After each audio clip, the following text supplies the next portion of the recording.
Namo Sanyang Adi Budaya, Namo Budaya. Selamat pagi anak-anak, apa kabarnya? Ibu harap kamu tetap sehat selalu ya sayangnya. Tetap sabar, kita masih belajar baik-baik. Guru ke sekolah, kamu di rumah saja belajar. Oke, mari kita belajar. Tiada hari yang tidak kita lakukan tanpa kegiatan. Setiap hari, setiap saat kita selalu melakukan kegiatan. Baik itu saat kita membantu orang tua, saat kita belajar, saat kita beribadah, saat kita berkendaraan, bergaul dengan masyarakat atau kegiatan lainnya. Dan semuanya itu sesuai dengan petunjuk. Nah, apa fungsinya petunjuk itu? Agar kegiatan yang kamu lakukan itu sesuai dengan harapan kamu. Dan itu contohnya dalam teks kiat, tips, tentang resep, cara jitu, dan yang lainnya. Dan semuanya itu tergolong dalam teks prosedur. Itulah materi yang akan kita pelajari untuk bab yang pertama untuk kelas 11 di semester 1. Kita langsung saja ke materi pembahasan kita bab yang pertama, menelaah teks prosedur. Dalam teks prosedur, materi yang akan kita bahas sebanyak 4. Yang pertama adalah mengonstruksi informasi prosedur, kemudian merancang pernyataan umum dan tahapan, yang ketiga menganalisis struktur dan kebahasaan, yang keempat mengembangkan teks prosedur.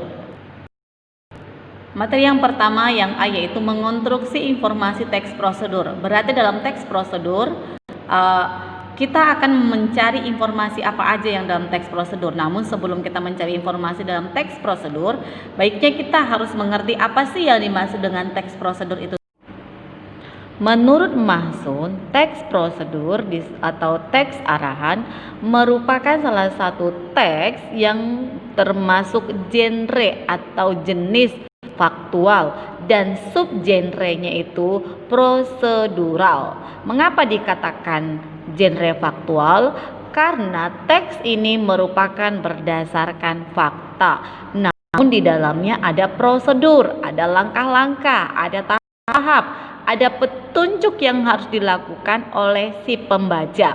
Jadi kesimpulannya, teks prosedur adalah teks yang berisi, ingat, teks yang berisi langkah-langkah yang harus diikuti agar suatu pekerjaan dapat dilakukan dengan baik, secara lengkap dan jelas.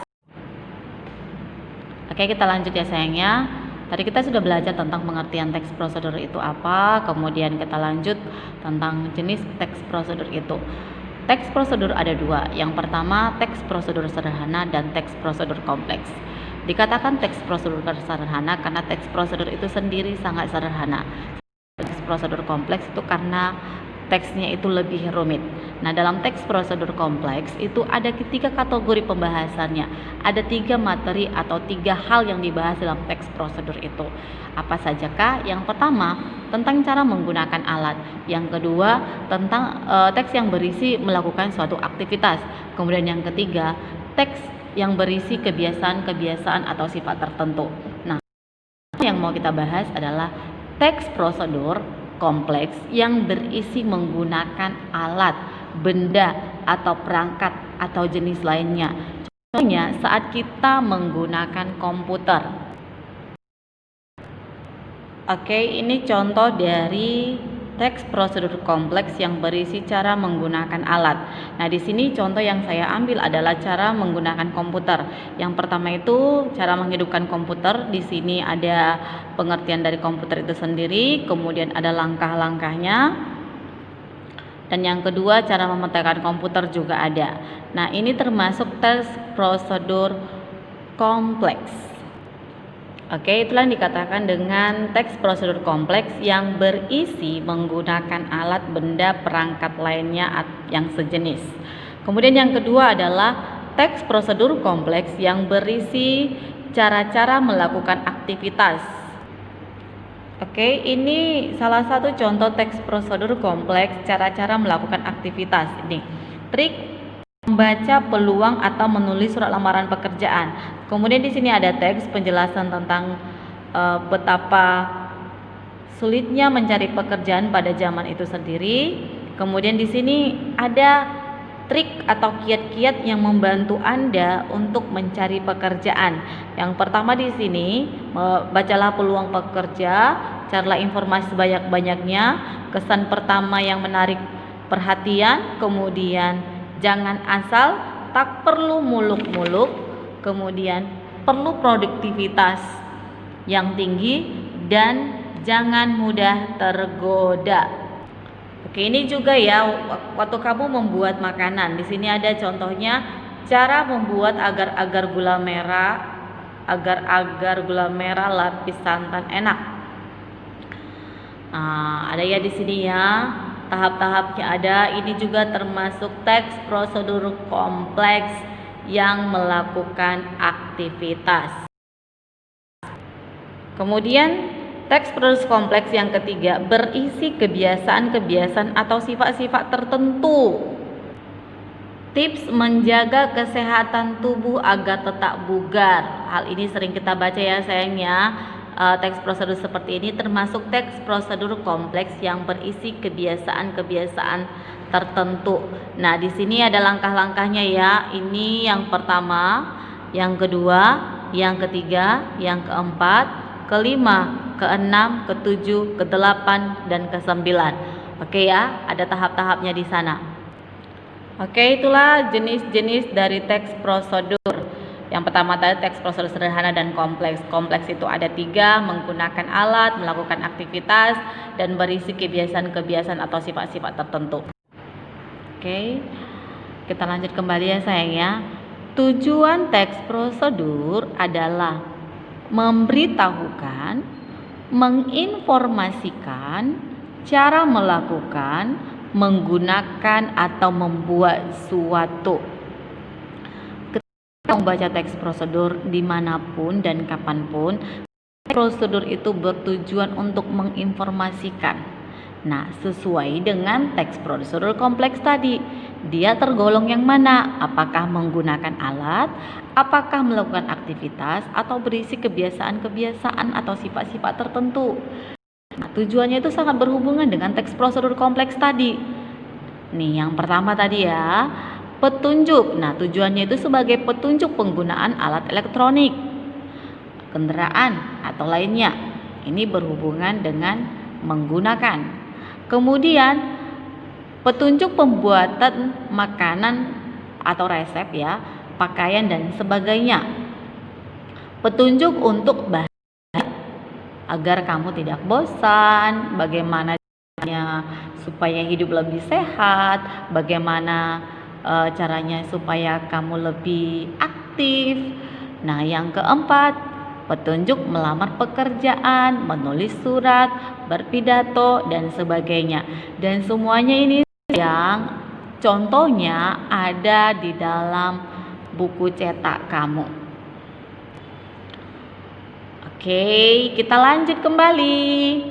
Nah, informasi yang terdapat dalam teks prosedur itu apa saja?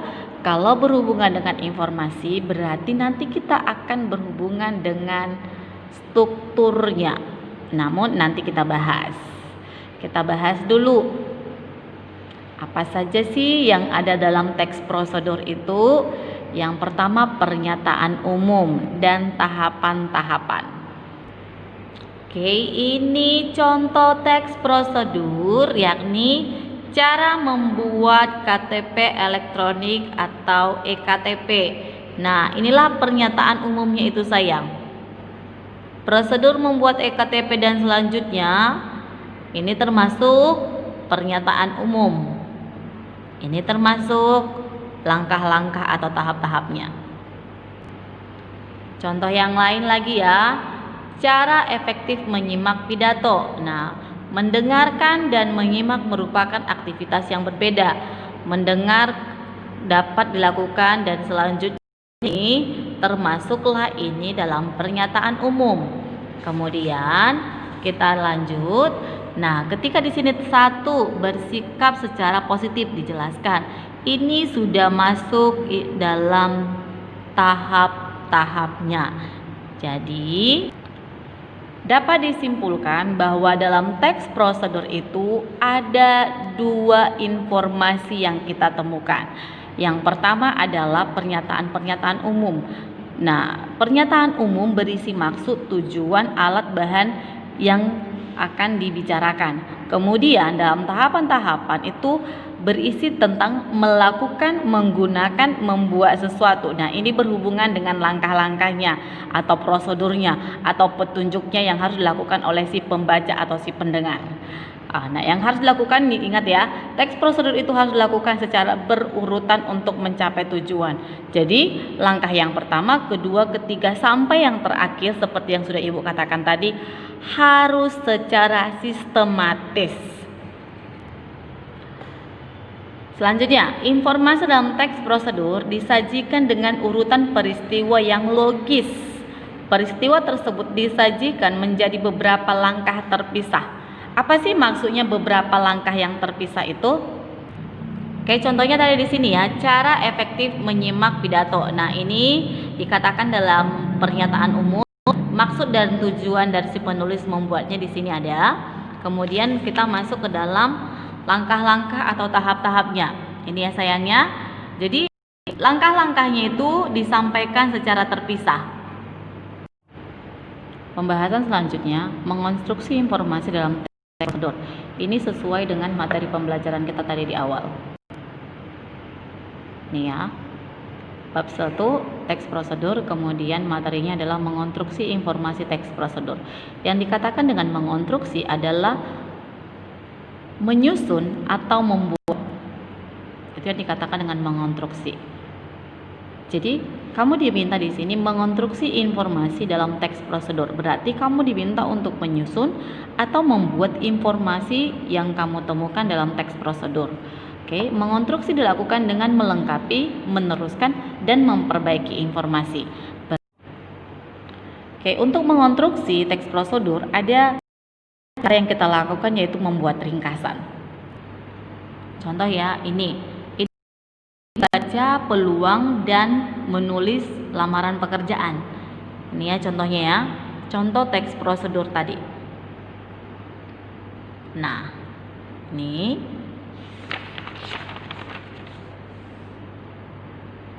oke.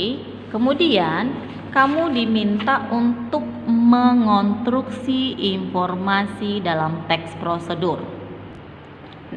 Untuk mengonstruksi teks prosedur itu dilakukan dengan cara membuat ringkasan. Jadi, kamu harus membaca dulu, kamu harus memahami teks prosedur itu. Setelah itu, kamu bisa meringkas. Tentunya meringkas itu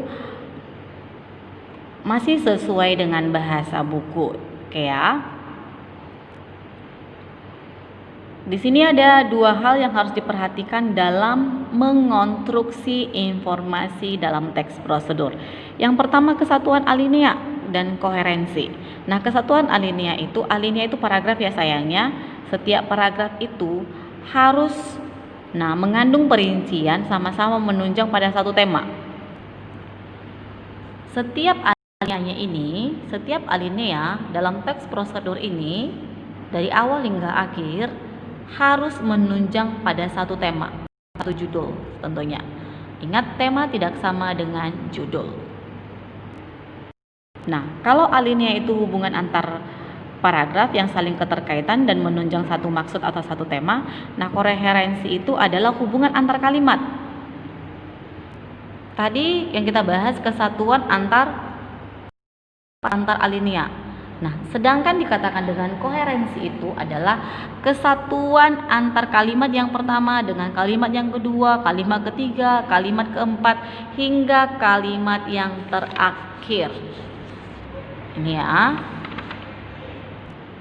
Jadi, koherensi adalah hubungan antar kalimat dalam alinea yang baik, wajar, mudah dimengerti. Untuk memperoleh kepaduannya, harus kamu perhatikan masalah kebahasaannya, kata kuncinya atau repetisinya yang diulang ya, pengulangan kata kunci atau repetisi, kemudian kata gantinya, kemudian kata transisi yang terletak antara kata ganti dan repetisi. Baiklah anak-anak, itu aja materi yang mau Ibu sampaikan hari ini. Apabila ada yang kurang jelas atau ada yang kurang paham, silahkan bertanya di grup kita. Ya, terima kasih. Tuhan memberkati, tetap jaga kesehatan ya sayang ya. Namo Sang Hyang Adi Budaya, Namo Buddhaya.